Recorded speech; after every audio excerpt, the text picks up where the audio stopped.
Buenas tardes. Nosotros somos el equipo de la Maestría en Liderazgo y Dirección de Centros Educativos, conformado por los maestrantes Cordero López Benedicto, Nogal Cerón David Eliel y Castellanos Rodríguez Andrea. A continuación, presentaremos nuestro trabajo de fin de estudio titulado Hacia un liderazgo educativo adecuado y responsable, una aproximación para América Latina en el siglo XXI. Para comenzar con esta presentación, quiero hacer de su conocimiento que hablaremos sobre cómo ha impactado en la educación el proceso de estandarización a nivel internacional, generando un fenómeno de desigualdad entre aquellas naciones que se consideran desarrolladas y aquellos países y regiones que están en proceso de desarrollo, entre ellas América Latina. El objetivo de este proyecto es revisar 3 casos relevantes en América Latina en materia educativa, por su desempeño en pruebas estandarizadas a nivel internacional, como son el caso de México, Colombia y Chile, y generar una propuesta de liderazgo que refleje una realidad para el caso de América Latina. Dentro de nuestros objetivos hemos establecido un objetivo general y 3 objetivos secundarios. Nuestro objetivo general es establecer una base para una visión latinoamericana de liderazgo educativo que responda a las necesidades y problemáticas sociales de nuestras sociedades latinoamericanas.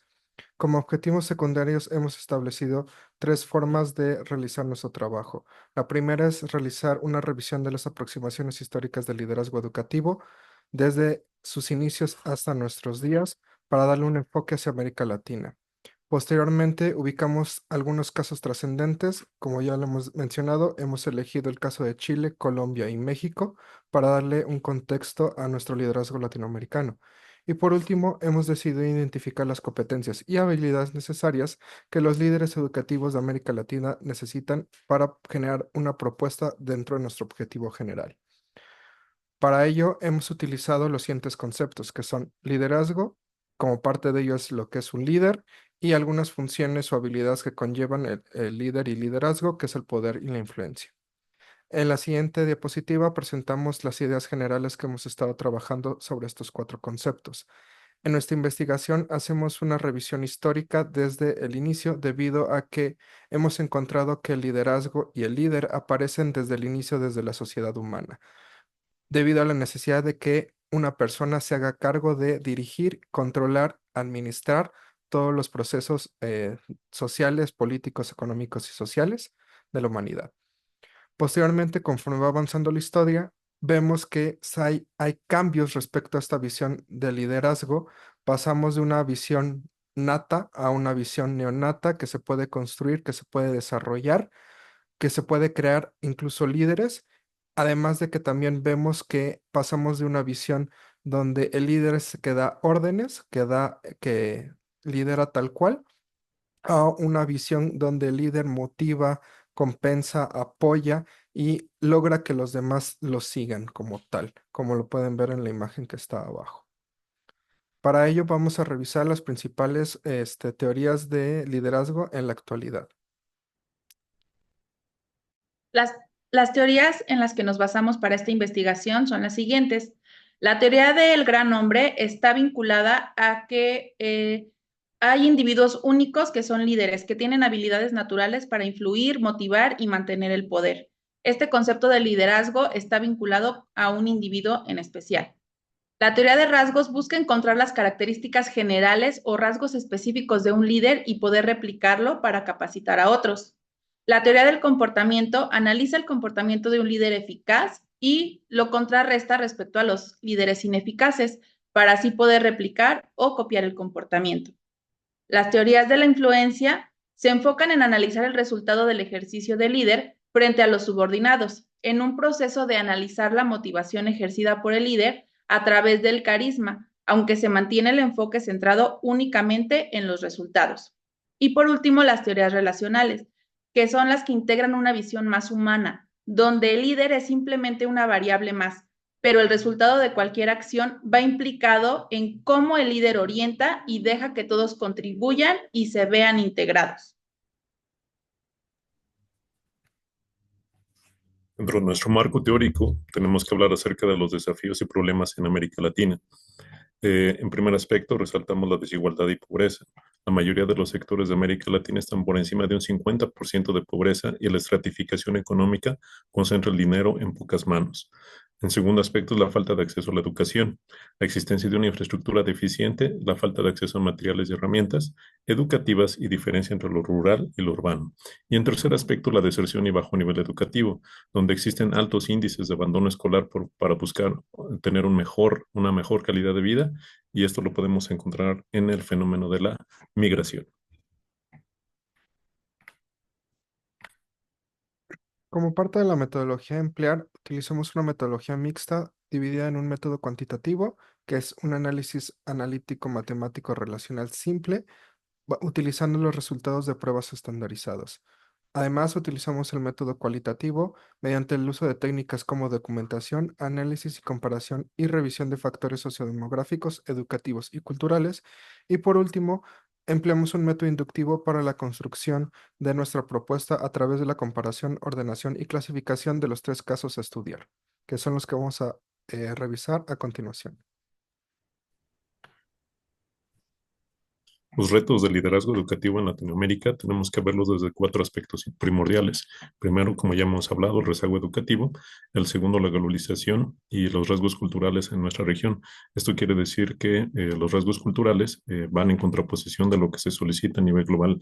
¿A qué nos referimos con ello? No podemos comparar el nivel de disciplina que existe en los países asiáticos o la competitividad en Europa o en América del Norte con los rasgos culturales que tenemos en nuestra región. La política educativa y su trascendencia en la planeación a mediano y largo plazo. Esto quiere decir que hay muy buenas ideas, pero no se da una continuidad en nuestra región. Vamos a analizar lo que es el caso chileno.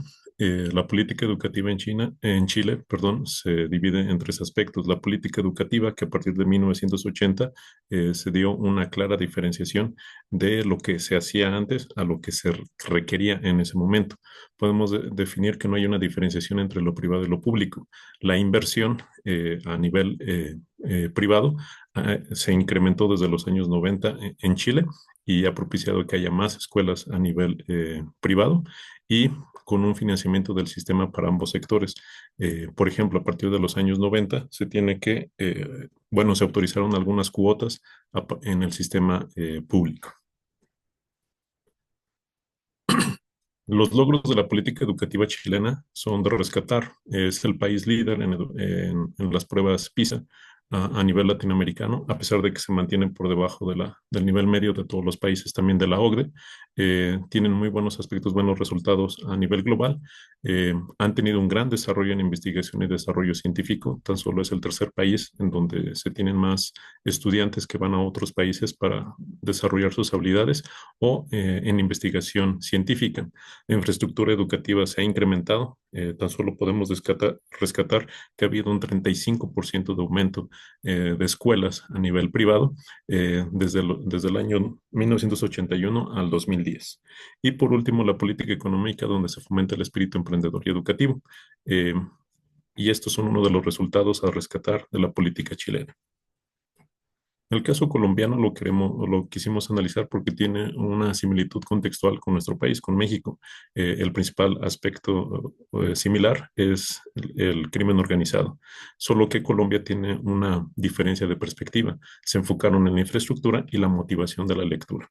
A partir de los años 90, se realizaron diferentes actividades de animación, formación y cultural y divulgación como impulso de la lectura, en donde la biblioteca local fueron las principales ejecutadoras de estos programas. Y a partir del año 2016, en el gobierno de Juan Manuel Santos, se desarrolló el Plan Nacional Decenal de Educación. El Plan Nacional de Educación tiene 10 aspectos principales en los que rescatamos que la educación es un derecho. Se enfocan a una construcción de un sistema y la política pública para la formación de educadores. El profesor es el que está enfrente de los estudiantes. ¿Cómo queremos mejores estudiantes? Pues formando a buenos educadores. La transformación del paradigma educativo. Ellos se enfocaron cómo era la educación en el 2016 y cómo es que la quieren para 10 años después. Se hace el uso de las TIC, aún en las regiones más olvidadas o más apartadas, el impulso de las tecnologías de la información y la comunicación es el eje central de esta política educativa. Se manejan términos como equidad, inclusión y respeto.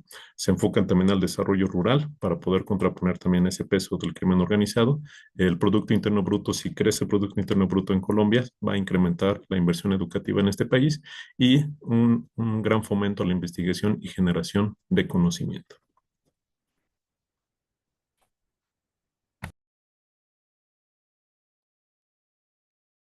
Para continuar, voy a hablarles acerca del caso mexicano. El sistema educativo mexicano se ha enfrentado a retos de alfabetización, al desarrollo de una clase media universitaria y el desarrollo de un nacionalismo revolucionario. La educación muestra muchas deficiencias de calidad y eficiencia. Los contenidos de los programas resultan algunas veces obsoletos y en cuantiosa cantidad, pero sin ser de interés para los alumnos y sin utilidad en su contexto. En el año 2013 fue implementada una reforma educativa a través de la creación y el fortalecimiento de la autonomía de las escuelas. Bajo la administración de Andrés Manuel López Obrador, en el año 2019 se eliminaron las evaluaciones obligatorias para los maestros y se centró en mejorar la infraestructura educativa y en revalorizar al magisterio. Se puso en desarrollo el proyecto de la nueva escuela mexicana, que propone una educación con sentido crítico, humanista y comunitario, que permita valorar, atender y potenciar la educación como un proyecto social compartido y que responda a los contextos y características de los estudiantes. México es quizá el país de América Latina con mayor experiencia en la evaluación de la educación, pues lleva evaluando de forma sistemática a los alumnos desde 1970. Durante estos 5 decenios han aumentado las competencias de los evaluadores mexicanos y la calidad de los instrumentos de evaluación y de análisis. A pesar de las reformas, la calidad educativa sigue siendo un reto. En la edición 2022 de la prueba internacional PISA, México fue el tercer país peor evaluado en comprensión lectora y matemáticas, y también fue el país con la puntuación más baja en ciencia. Apenas el 34% de los estudiantes mexicanos alcanzó el nivel mínimo en matemáticas y comprensión lectora, la cual ha sido la puntuación más baja reportada desde el año 2006.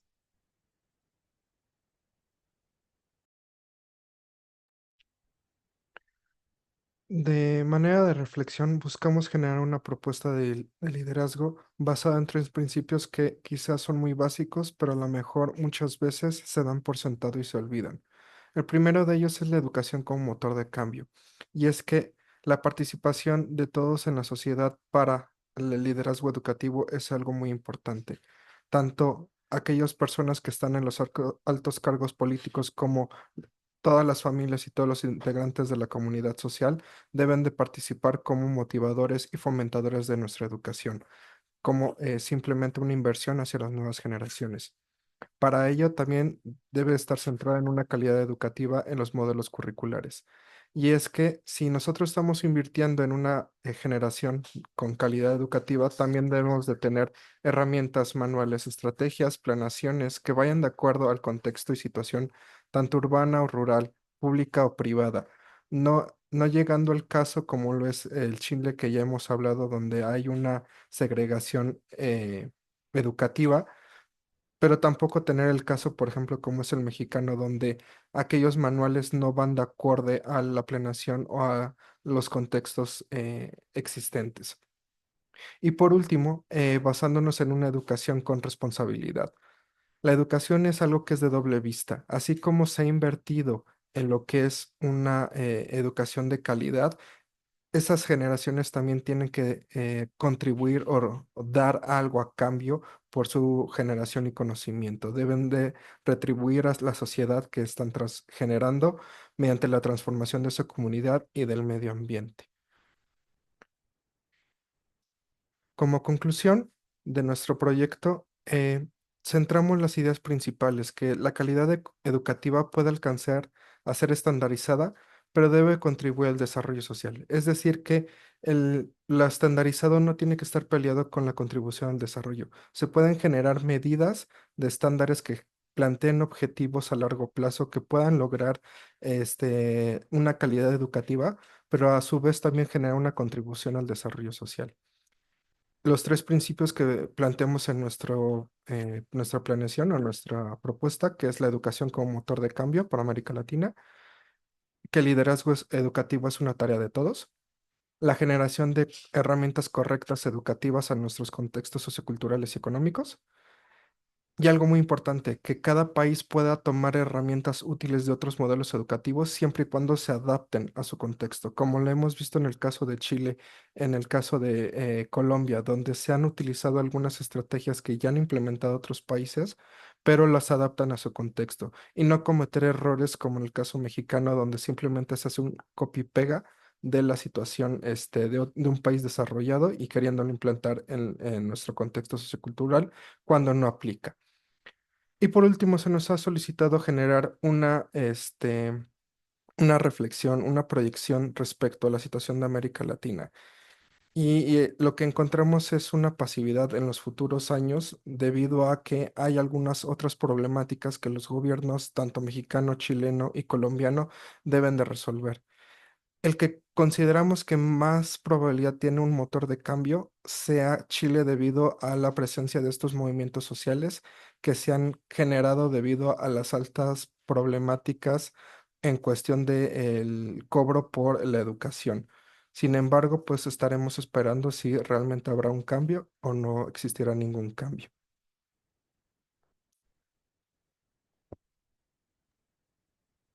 De esta manera concluimos con nuestra presentación.